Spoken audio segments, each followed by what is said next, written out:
అందరికీ నమస్కారం. గన్నవరం నియోజకవర్గం మాజీ ఎమ్మెల్యే, ద గ్రేట్ కిడ్నాపర్, అదే కాకుండా జగన్మోహన్ రెడ్డికి ప్రాణ స్నేహితుడు, మంచి మిత్రుడు వల్లభనేని వంశీ కిడ్నాప్ కేసులో ఉన్నత న్యాయస్థానం వల్లభనేని వంశీకి 14 రోజులు రిమాండ్ విధించిన సంగతి మనందరికీ తెలిసిన విషయమే. అయితే రిమాండ్కి వెళ్ళిన తర్వాత వల్లభనేని వంశీ అక్కడున్న జైలు అధికారుల మీద చిందులు వేస్తున్నాడంట. ఎందుకయ్యా అంటే ఆయనకి ఇచ్చిన బ్యారెక్ నచ్చలేదంట, ఆయనకు ఆ జైలు నచ్చలేదంట, పడుకోవటానికి ముఖ్యంగా ఆయనకి మంచం ఇవ్వట్లేదంట. మంచం ఇవ్వకపోతే నేను పడుకోను, నాకు నడుము నొప్పుందని ఒక కొత్త డ్రామాకి తెరదీశాడు. అయితే అక్కడున్న జైలు అధికారులు వెంటనే అక్కడున్న మెడికల్ సిబ్బందిని, డాక్టర్లు పిలిపించి వంశీకి నిజంగా నడుము నొప్పి ఉందో లేదో అని చెక్ చేయించడానికి పిలిపిస్తే ఆయనకి ఏ నడుము నొప్పి లేదండి, హ్యాపీగా కింద పడుకోవచ్చు, ఇబ్బంది ఏమి లేదు అనగానే జైలు అధికారులు కూడా ఏమంటే మా దగ్గర మంచాలు గించాలు లేవు, కింద పడుకోండి, అందరూ ఖైదీల మాదిరి మీరు కూడా ఒక ఖైదీయే కాబట్టి మీరు కింద పడుకోవాలి సార్, మీకు కూడా ఖైదీ నెంబర్ ఒకటి ఇచ్చారు సార్, 7641 మీ ఖైదీ నెంబర్ సార్, కాబట్టి తోటి ఖైదీలతో పాటు మీరు కూడా సమానంగా ఉండాలి, కాబట్టి మీకు మంచాలు వేయటం, పరుపులు వేయటం, మటన్ బిర్యానీలు పెట్టడం మా వల్ల కాదండి, అది మా పని కాదండి అని చెప్తే వినట్లా. నాకు మంచం ఏమండి, నాకు మంచం ఇస్తేనే పడుకుంటా, నాకు మటన్ బిర్యానీ పెడితేనే తింటా, నాకు ఏది వేస్తేనే పడుకుంటా, నాకు స్నానానికి లక్ష సోపు కావాలా, తల రుద్దుకోవడానికి హెడ్ అండ్ షోల్డర్ షాంపూ కావాలా, అడుగు. అత్తగారింటికి కదా నువ్వు పోయింది, అసలే కొత్తలుడు వాయే, కొత్తలుడివి అత్తగారింటికి వెళ్ళావు, మరి మీ అత్తమామలు నీకు అన్ని సహకరించాలి కదా, సమకూర్చాలి కదా. ఏసీ పెట్టండి, మంచం వేయండి, మటన్ బిర్యానీ పెట్టండి, పూల పాన్పు వేయండి. ఏం నువ్వేమో రాష్ట్రం కోసం లేకుంటే ప్రజల కోసం ప్రజా పోరాటం చేసిపోయినావా? జైలుకి కిడ్నాప్ చేసిపోయినావు నాయన, కిడ్నాప్ చేసి పోయావు. తోటి ఖైదీలతో నువ్వు కూడా ఒక ఖైదీవే. తోటి ఖైదీలు జైల్లో ఎలా ఉంటే అలానే ఉండాలా. నాకు వెస్ట్రన్ టాయిలెట్ కావాలా, వెస్ట్రన్ టాయిలెట్ ఉంటేనే పోతా అంటే ఫోన్ చేయి జగన్మోహన్ రెడ్డికి, అన్నా జగనన్న నిన్ను నమ్ముకొని ఒక పరికమ్మల లుచ్చా పనులు చేశాను, నేను తెలుగుదేశం పార్టీ కార్యాలయం మీద దాడి చేశాను, అడ్డు వచ్చిన వాళ్ళ తలలు పగలగొట్టాను, ఉన్న కారణం తగలబెట్టాను, పార్టీ ఆఫీసుని మొత్తం విధ్వంసం చేశానన్న నీ కళ్ళలో ఆనందం చూడటానికి ఇవన్నీ నీకోసమే చేశా కదా. చివరికి నీకోసం చేసిన విషయంలో నేనెక్కడ ఎదవనైపోతాను భయంతో ఆ రోజు కంప్లైంట్ చేసిన వ్యక్తిని కూడా నేను కిడ్నాప్ చేశానన్నా. చివరికి ఆ కిడ్నాపే నా తలకు చుట్టుకుంది, నన్ను జైలుకి పంపించింది. తీరా జైలుకి వస్తే నాకు వీళ్ళు అడిగితే మంచం వేయట్లేదు, కూర్చోడానికి కుర్చీ వేయట్లేదు, తినడానికి మటన్ బిర్యానీ పెట్టట్లేదు, చివరికి బాత్రూమ్కి పోవడానికి వెస్టర్న్ టాయిలెట్ ఇవ్వట్లేదన్న నాకు అని జగన్మోహన్ రెడ్డి చెప్పాడు. 16 నెలలు జైలు జీతం చేశాడు కదా, నీకు బాగా అలవాటు ఏం చేయాలి, ఏ విధంగా ఉండాలి అనేది చెప్పాడు కదా. జగన్ 2.0 మీరెవ్వరు ధైర్యపడొద్దు, మీ అందరికీ జగన్ అనేవాడు ఒక స్ఫూర్తి అవ్వాలా. 16 నెలలు జైలు జీవితం చేసి వచ్చా నేను, నాకంటే గొప్పగా ఎవడన్నా కష్టాన్ని అనుభవిస్తాడా? మీరందరూ నన్ను స్ఫూర్తిగా తీసుకోండి, కాబట్టి జైలుకి వెళ్ళే ప్రతి ఒక్కరు భయపడొద్దు, జగనే మీకు స్ఫూర్తి అని చెప్పాడు కదా వంశీ. నువ్వు కూడా ఏంటా మరి మంచం కావాలా, వెస్టర్న్ టాయిలెట్ కావాలంటే ఎట్లా ఇస్తారు చెప్పు, అది కాని పని కదా. ఇప్పుడు జగన్మోహన్ ఇన్ఫ్లుయెన్స్ అంతా ఉపయోగించి అవసరమైతే ఋషికొండ మొత్తం పగలగొట్టేసి, కొండలు మొత్తం పగలగొట్టేసి పెద్ద బిల్డింగ్ కట్టాడు చూసినావా. ఒక వాష్రూమ్ దగ్గర 70 లక్షలు 80 లక్షలు కోట్ల రూపాయలు పెట్టి కట్టాడు. బంగారపు వాష్రూమ్ ఏమో మాకేది తెలియదు కానీ అలాంటిది ఎవరు కట్టేయమంటారా వంశీ? జైల్లో నీకు సపరేట్గా నీ బరెక్లో సిగ్గుండాలా, మంచం కావాలా నీకు, వెస్ట్రన్ టాయిలెట్ కావాలా నీకు, నేల మీద పడుకో, బాత్రూంలో నీకు సౌకర్యాలు ఎలా ఉంటే జైల్లో నీకు సౌకర్యాలు ఎలా ఉంటే అలానే పో. అంతేగాని కొత్తలుడు కోరికల మాదిరి నాకు మంచం కావాలా, మల్లెపూలు కావాలా, మటన్ బిర్యానీ కావాలంటే ఎవరు? నువ్వు ఒక ఖైదీవి, నువ్వు ఒక దొంగవి, దోచుకున్న దొంగవి, అన్నిట్లో దొంగవే. ఈరోజు ఒక రౌడీవి, నువ్వు ఒక కిడ్నాపర్వి, బెదిరించావు, హత్య చేయడానికి యత్నించావు, ఇటువంటి నిన్ని లుచ్చా పనులు చేసినావు. నీకు ఇంకా సకల మర్యాదలు చేసి మంచాలు ఇచ్చి, పరుపులు ఇచ్చి, ఏసీలు ఇచ్చి ఇంకేం కావాలా? ఆయన కొత్తలుడా ఇంకేమైనా కావాలా నీకు?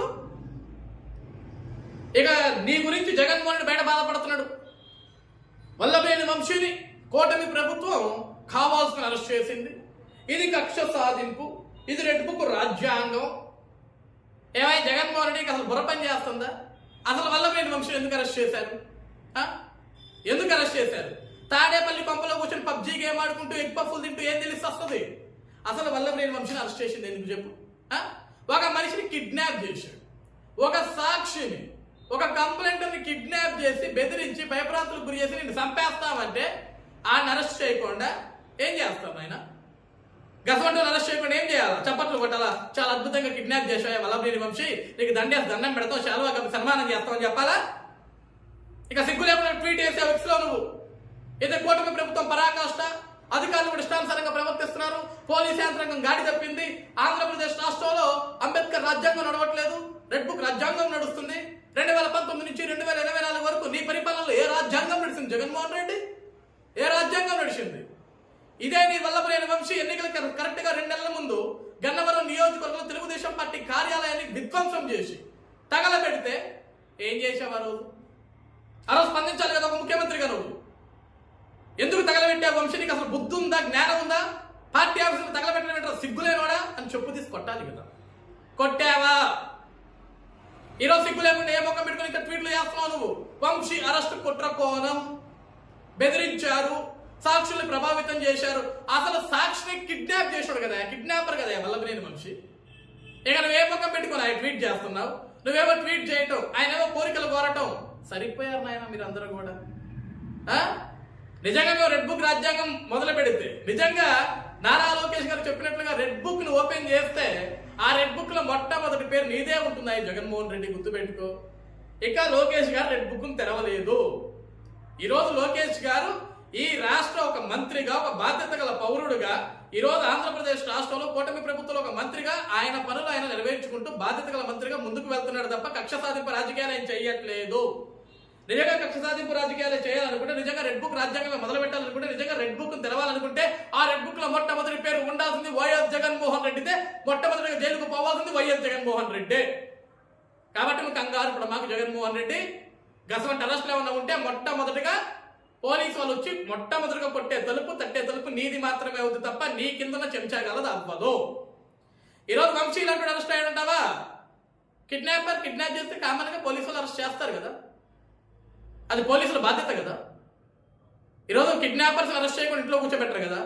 దానికి నువ్వు ఎందుకు కంగారు పడుతున్నావు, ఎందుకు బాధపడుతున్నావు? నీ మంత్రులకు కూడా చెప్పు, మాకు ఎందుకు అరెస్ట్ చేశారో తెలియదు, ఎందుకు అరెస్ట్ చేశారో తెలియదు అంటే చదువుకొని సావండి, ఎందుకు చేశారో చెప్తారు. చదువుకోండి, ఆ పేపర్లు ఎప్పుడు సాక్షి ఒకటే కాదు కదా, అన్నీ చదవాలి కదా, అన్నీ చూడాలి కదా. లేకుంటే వంశీని అడగొచ్చు కదా, అసలు ఎందుకు నాకు కిడ్నాప్ చేసామని అడగాలి కదా. ఇవేమీ లేకుండా కుట్ర జరిగింది అంటే జరగదు. కుట్ర కిడ్నాప్ చేశాడు, కుట్ర పన్నాడు వంశీ, కిడ్నాప్ చేసినోడిని అరెస్ట్ చేశారు, జైల్లో వేశారు, అంతే కదా. నిజాలు బయటికి రావాలా? అసలు పార్టీ ఆఫీస్ విధ్వంసం చేయమన్నది వంశీకి చెప్పింది ఎవడు? తెలుగుదేశం పార్టీ కార్యాలయాన్ని ధ్వంసం చేయండి, అక్కడ ఉన్న వాళ్ళని భయపెట్టండి, అక్కడ ఉన్న తెలుగుదేశం పార్టీ నాయకులకి భయం కలిగించాలి, వాళ్ళ మీద కేసులు పెట్టాలని వల్లభనేని వంశీ వెనకుండి నడిపించిన ఆ దుర్మార్గుడు ఎవడో కూడా బయటికి రావాలా? ఈరోజు కేవలం గన్నవరం నియోజకవర్గం తెలుగుదేశం పార్టీ ఆఫీస్ ధ్వంసం గురించే కాదు, తెలుగుదేశం పార్టీ కేంద్ర కార్యాలయంపై దాడి జరిగిన దాని వెనక కుట్ర కోణం, దాని వెనుకున్న ఆ కుట్ర చేసిన ఆ దౌర్భాగ్యులు, ఆ దరిద్రులు, ఆ దుర్మార్గులు, ఆ పనికిమాల చెత్త వెధవలు ఎవరో కూడా వాళ్ళని కూడా చట్టం శిక్షించాలా, వాళ్ళని కూడా బయటికి కాలర్ పట్టుకొని లక్క రావాలా. ఇది ఆంధ్రప్రదేశ్ రాష్ట్ర ప్రజానికం కోరిక. ఎందుకంటే ఆంధ్రప్రదేశ్ రాష్ట్రంలో స్వేచ్ఛగా బ్రతకాలన్నా, ప్రశాంతంగా ఉండాలన్నా సరే, చివరికి దేశ విదేశాల్లో ఉన్న పారిశ్రామికవేత్తలందరూ కూడా ఆంధ్రప్రదేశ్ రాష్ట్రానికి పెట్టుబడులు పెట్టేదానికి పరుగులు పెట్టుకుంటూ రావాలన్నా సరే, గిసువంటి కిడ్నాపర్లు, గిసువంటి రౌడీ షీటర్లు, గిసువంటి దోపిడీదారులు, గిసువంటి దొంగలు, గిసువంటి దుర్మార్గులు రాష్ట్రాల స్వేచ్ఛగా తిరగకూడదు. వీళ్ళందరినీ అరెస్టు చేసి జైల్లో వేయాలా, వీళ్ళకి బుద్ధి వచ్చే విధంగా ఒక శిక్ష వేయాలా, వాళ్ళకు ఒక మంచి గుణపాఠం నేర్పించాలా.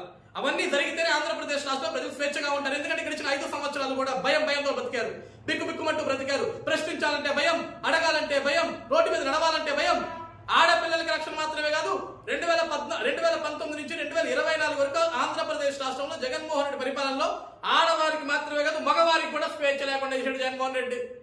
ఎందుకు మగవారికి కూడా స్వేచ్ఛ లేకుండా చేశాడు అంటే, చివరికి జగన్మోహన్ రెడ్డి ఇంటి మీదకి జాబ్ క్యాలెండర్ ఎప్పుడు విడుదల చేస్తావు జగన్మోహన్ రెడ్డి అని అడిగేదానికి వెళ్ళిన యువకుల మీద రేప్ కేసు పెట్టాడే జగన్మోహన్ రెడ్డి. ఒక మగాడి మీద ఇంకొక మగాడు రేప్ కేసు పెట్టాడు.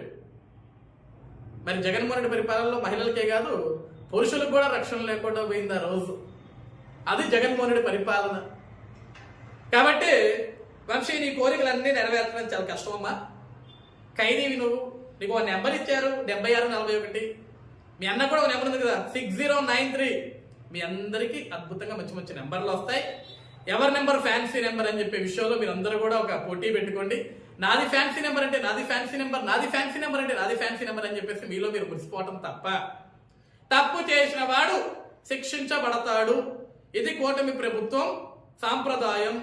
ఇది డాక్టర్ బాబాసాహెబ్ అంబేద్కర్ రచించిన రాజ్యాంగం ప్రకారమే ఈ రాష్ట్రంలో పరిపాలన నడుస్తుంది తప్ప ఇంకో విధంగా కాదు. కాబట్టి తప్పు ఎవడు చేసినా సరే, ఆయన వంశీ అయినా, జగన్ అయినా, అంబటి రాంబాబు అయినా, రోజా అయినా, అనిల్ కుమార్ యాదవ్ అయినా, విడుదల రజనీ అయినా, గుడివాడ అమర్నాథ్ అయినా, ఇంకొక నాథ్ అయినా, ఇంకెవడైనా సరే తప్పు చేసిన వాడు జైలుకు పోక తప్పదు, శిక్షించక తప్పదు, శిక్ష పడక తప్పదు, మీరు అనుభవించక తప్పదు. కాబట్టి అన్నీ మూసుకొని